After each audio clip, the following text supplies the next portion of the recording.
In this lecture, I want to take a minute to talk about voting strategy, and in particular, the strategies that you as an individual voter might feel like you need to adopt depending on what the rules of the electoral game are.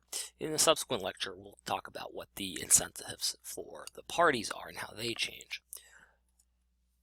So voting is a game of strategy, and it's especially a game of strategy in SMD FPTP systems. Now, it's often said that voting for a third-party candidate is a wasted vote. I'm sure you've heard that saying. Is that true?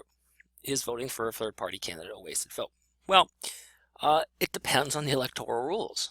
It really depends on what electoral rules are out there, how the votes are counted. In a first-past-the-post system, third-party voters face a prisoner's dilemma that leads to what we have called the spoiler effect. What this means is that voting for your preferred party risks letting your least preferred candidate win over a candidate that you could live with, but you don't like as much as the one you voted for. So Green Party voters in Florida in the election of 2000 voted in significant numbers for their candidate, Ralph Nader.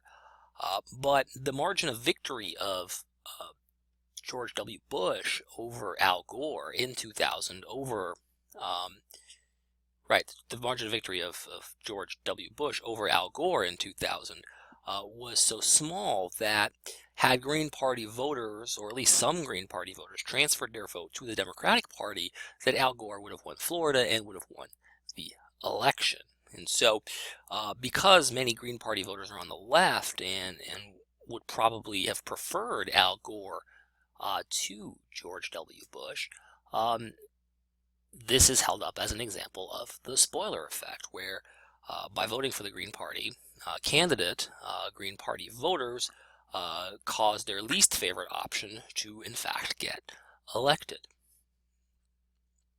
Not everybody agrees with this. There are some Green Party activists who feel that the Democratic Party is no better than the Republican Party, and they would resist that notion. But if we take the common sense view, we can treat this as an example of a spoiler effect. Now, this can only happen in a first-past-the-post system. And so each voter's best strategy is probably not to vote for the candidate that best reflects their political views, but to vote for the best candidate that can win. So in other words, the lesser of two evils, it's sometimes said. The alternate vote system actually fixes this glitch, because a voter can vote for their preferred candidate without fear of costing their second favorite candidate the election.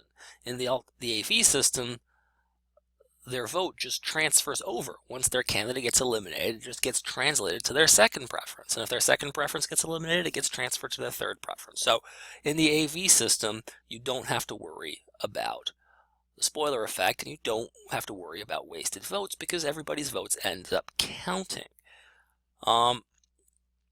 In a list PR system, as long as the party you like can meet the minimum threshold, you can vote without worrying about the spoiler effect, and you can vote without worrying about having your vote wasted. Now, of course, one could make the argument that the likelihood of a vote changing the outcome of an election in any of these systems is so small that we shouldn't really worry about any spoiler effects. But some people still have a moral objection to being represented by someone they don't approve of. If you're a blue vote in a solidly red state or a red vote in a solidly blue state, your vote doesn't really have any impact and you don't get any representation at all. You simply get your interest as a member of that particular district gets represented, but your interest as a Republican or a Democrat definitely does not get represented. So in conclusion, if you're a voter, the way you think about voting is probably quite different depending on how your votes get counted. In SMD FPTP systems, voting for third parties tends to decrease overall. Fewer people vote for third parties because of the possible spoiler effect. Also, turnout also decreases on the part of those whose votes the system is likely to waste. So blue voters in red states and red voters in blue states may just not show up because they know that their vote doesn't contribute to anything meaningful happening. They might vote out of habit, or they might vote because they enjoy voting, but they have no illusion that their vote is going to make a difference to the outcome. And this, of course, can sometimes turn into a self-fulfilling prophecy. If I think my vote won't matter and I don't vote, well, then my voice ultimately doesn't matter. And of course, there might be some times where if everybody thinks that way, then sometimes the outcome might have been different. So these kinds of self-fulfilling prophecies are the product of people believing that individually their vote is not likely to make a difference, but of course in the aggregate it might have. In proportional systems or AV systems, you don't have to worry about strategic voting. You don't have to worry about the spoiler effect. In effect, you can vote without worry for your favorite candidate, whoever they might be.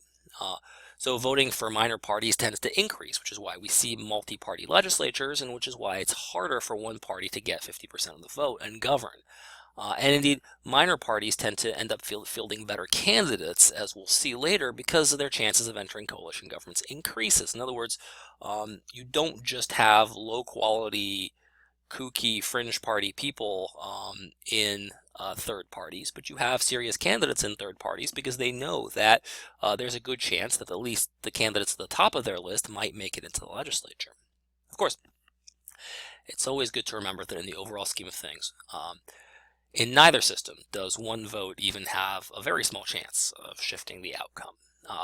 The incentive to put any thought at all into one's vote in either type of system is unfortunately pretty low.